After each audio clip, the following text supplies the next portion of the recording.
Yes, reka nongere ngusuhuze nkwifuze kugubwa neza cyane. Nshuti bakunzi banwanyi bacu mudukurikirana buri munsi kuri Rutamu Talk Zone TV. Ndabanza kubiseguraho kubihanganisha nk'umuryango mugari wa Rutamu Talk Zone TV. Twagize ikibazo gikomeye cyane. Shene yanyu mwadukurikiranagaho umunsi ku munsi.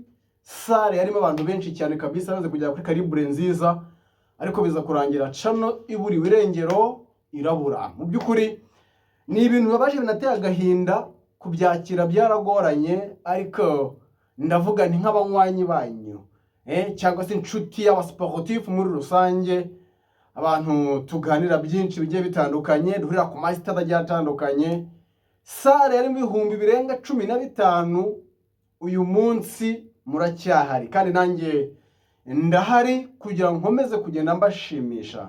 So uyu rero ni umuyoboro mushya wa Rutamu Talk Zone TV.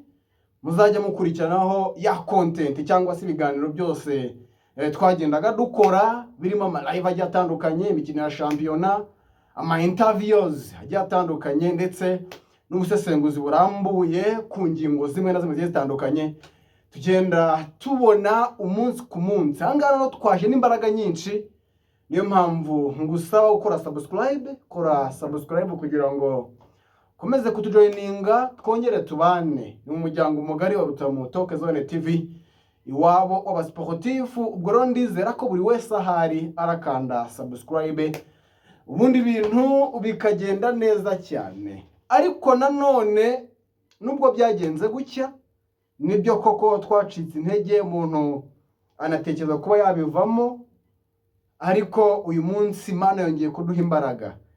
Imana iduhana umugisha, haba ngewe no kuri mwebwe mudukurikirana buri munsi.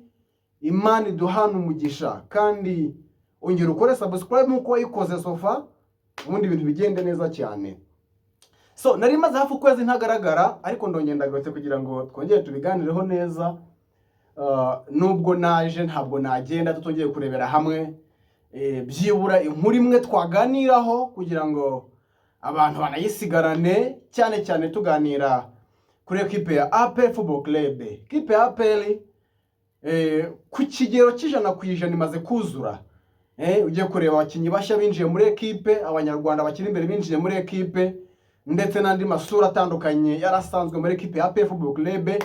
Ubona ko equipe izakora muri sezi igiye kuza yamaze kugaragara ku kigero c'100%. So tugiye kongera tuganire gato, dufata umwanya tuganire kuri Ronald Sekigande. Uyu mugabo Ronald Sekigande ku myaka ya 29 akaba ari umugande wakinaga ikipe ya Villa Sport Club, yabatsinda igitego kimwe ku munsi w'ejo. Yatsinze igitego kimwe muri shampiyona, ariko ni umukinnyi wagiye wafasha cyane cyane muri fazare, kuko nyuma y'ikipe ya APR yinjiye muri deal ye, asa naho umutoza atari kugenda mwirengagiza ntamukoreshe nkuko arasanzwe akora.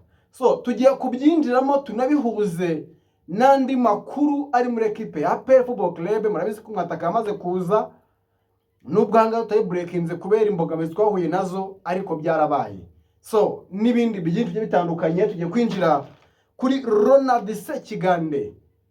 Ubundi ni muntu ki ku mupira w'inyarugenge, ni ikihe cyizere tumubonamo cyo kuba yatanga umusaruro muri equipe ya APR Football Club? Tugiye kubiganiraho, ubundi dutangire twinjire twijandike umugani w'umuvandimwe. Ariko ndoya gusaba ikintu gikomeye cyane, wowe wari warakanda subscribe nawe utarakanda subscribe, uyu ni mwanya wo kugira ngo ukande, ubundi tugendane neza, twongere twinjire neza mu mujyo twarimo mu meza ashize tumeze neza cyane, ibintu bitaragenda nabi.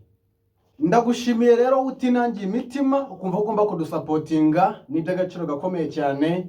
Ariko nasuhuza abantu bagiye batandukanye mudukurikirana kuri Radio Umucyo FM, radio y'Imana. Buriya naho mujye musimbukira mukore subscribe. Ndakeka abasabu ba radio bari 16,000, kandi biragoye kumva ngo radio y'Imana nka Radio Umucyo wanze gukora subscribe. Bisa nabi cyane, unako mu maso ntabwo bigaragara neza. Ubwo rero ni musimbukireho naho mukande, hanyuma dukore umuryango mugari wa Rutamu Talk Zone TV. Ubwo reka nizere ko ntawe urinangira imitima, ahubwo buri wese agiye kugenda yigaragaza. So iyi ni video ya mbere tugiye gukora hano kuri channel yanyu ya Rutamu Talk Zone TV. Icyo usabwa nta kindi ni inkunga ikomeye cyane kusharinga amagroup agiye atandukanye. So Fabia bari ikomeye cyane, nyuma gukanda subscribe, gerageza no kudusharinga mu yandi magroup kugira ngo babashe kutubona, babashe kubana natwe buri munsi, babona ibiganiro tubazanira bya buri munsi. So nkuko muri imfura buriya nta musportif w'ikigwa rubaho, oya asportif bose baba bameze neza cyane kandi biteguye gukora haba mu mvura ndetse no ku izuba. Niyo mpamvu twahisemo uyu mujyo, umujyo wa gisportif. Ubwo reka nizere ko bimeze neza cyane. Ronald Sekigande ni umukinnyi ugomba gukinira APR Football Club umwaka utaha, ni muri saison 2025-2026. Musore w'imyaka 29 kubera ko yavutse muri 1995. Urumva ko ni umugabo umaze kwigira hejuru cyane, akaba akina nimero 6. Za nimero 6 ziri typique, ahandi nyine umukinnyi ubuvuga uti voilà, birasa neza cyane, ugasanga bishimishije abantu. Ubwo rero uyu mugabo Ronald Sekigande birasa naho noneho byamaze kuba official, nyuma gusohoka muri equipe y'u Uganda ya Shani. Ubu ni umugabo ugomba gukina equipe ya APR Football Club, ndetse yanatangiye imyitozo muri equipe ya APR Football Club. So ngiye ikintu nshaka kumuvugaho mbe na mbere, ndashima signing yabayeho cyangwa equipe ya APR yatekereje kuri Ronald Sekigande, kuko Ronald Sekigande uyu munsi y'umurebye yujuje karite zose z'umukinnyi ukina nka nimero 6. Kuko equipe ya APR zishize yahuye n'ikibazo cyo guhuzagurika. Ese nimero 6 ninde? Ese ni Pichu? Ese ni Ruwanga? Cyangwa se ni Dauda? Ibyo bintu byose byagiye bigora equipe ya APR, bituma na Darikonovic atarinya equipe neza. Dauda Youssef yari umukinnyi mwiza pe, typique. Ugiye kureba baro ku kirenge, kwerimina no kugabura baro mu mpande, cyane cyane ko ingaba APR ubona ko abikora neza, no umukinnyi mwiza. Ariko nanone tukirengeza ikintu gikomeye cyane cyo kuvuga ngo ese uwo Dauda Youssef mufite mu mikino ingana iki? Cyo kintu abantu bakakirengagiza. Numara kubona ko mufite mu mikino mike, bigutera nyine gushaka undi mukinnyi uri ku rwego nk'ugwe. Kuko nyine namwemeye cyane mu mikino ya Azam ndetse na match za Pyramid uko ari ebyiri, match ya Kigali na match mu Misiri.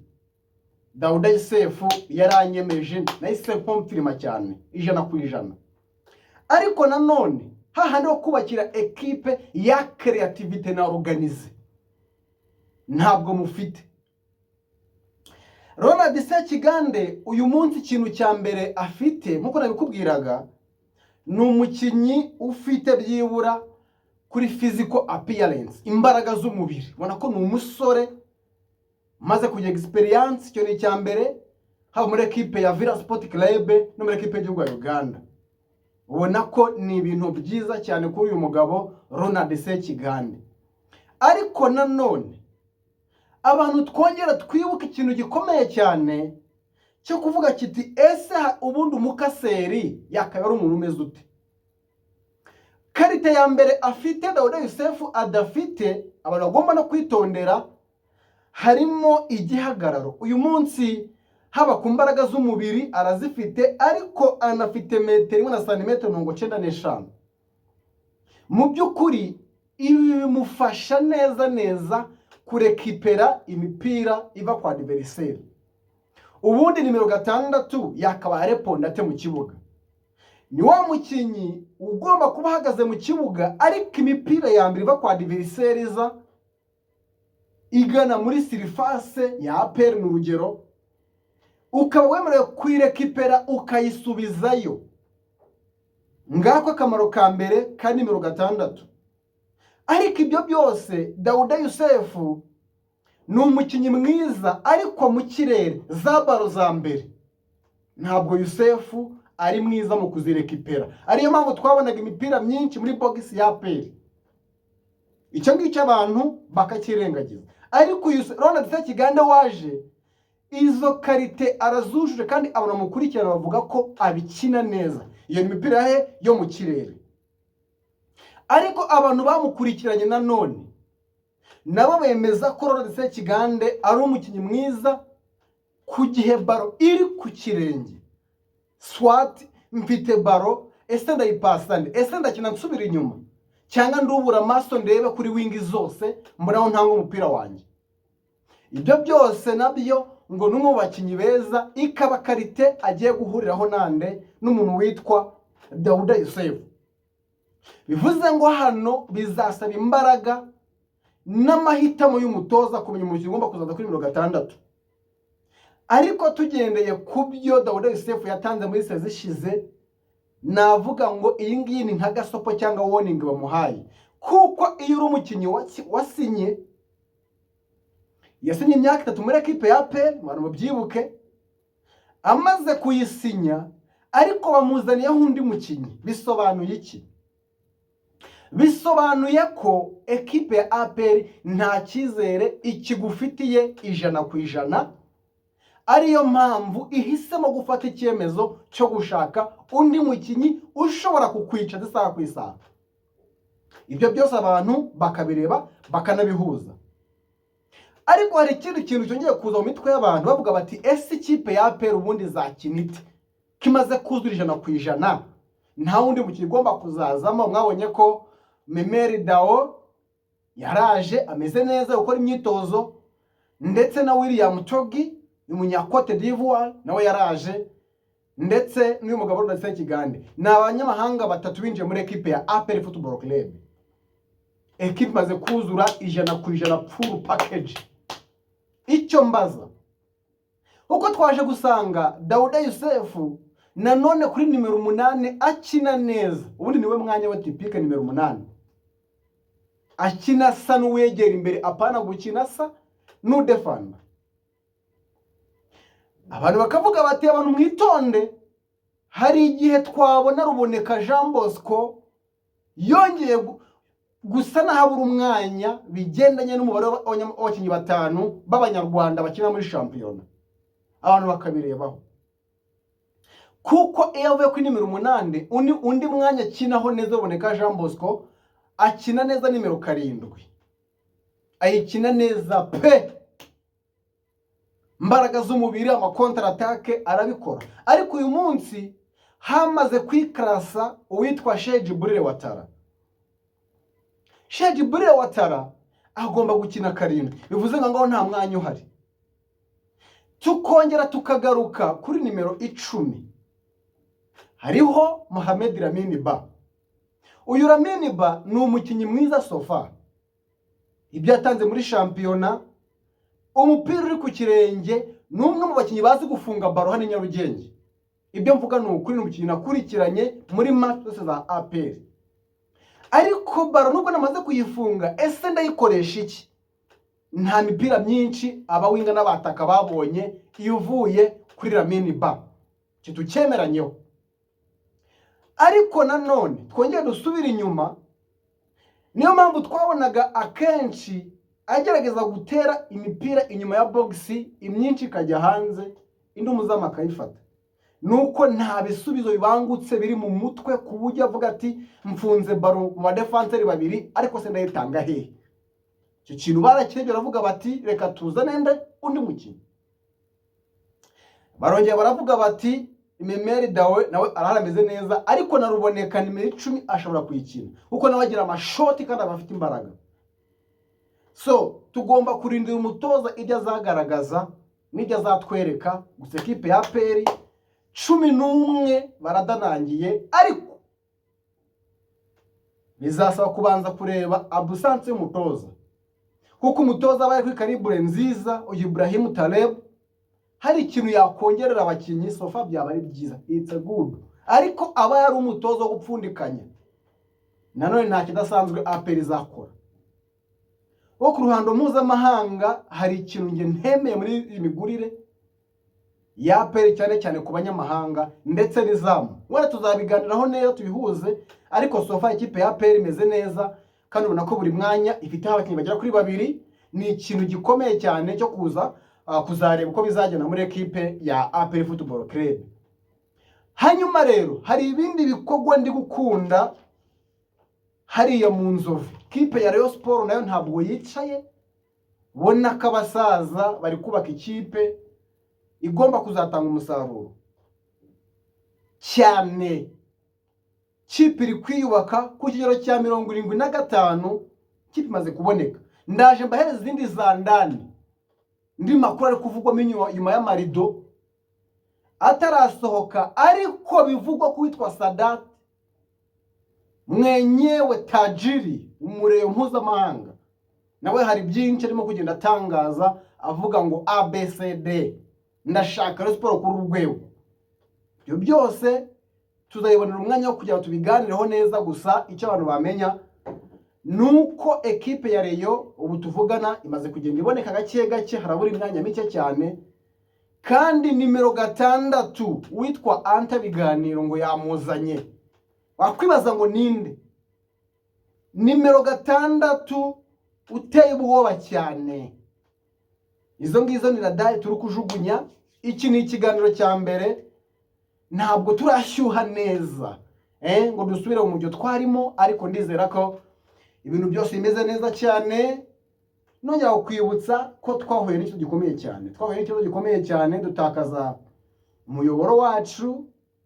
Ni ibintu bibaje cyane, nta muntu wabyishimira of course, ariko byarabaye.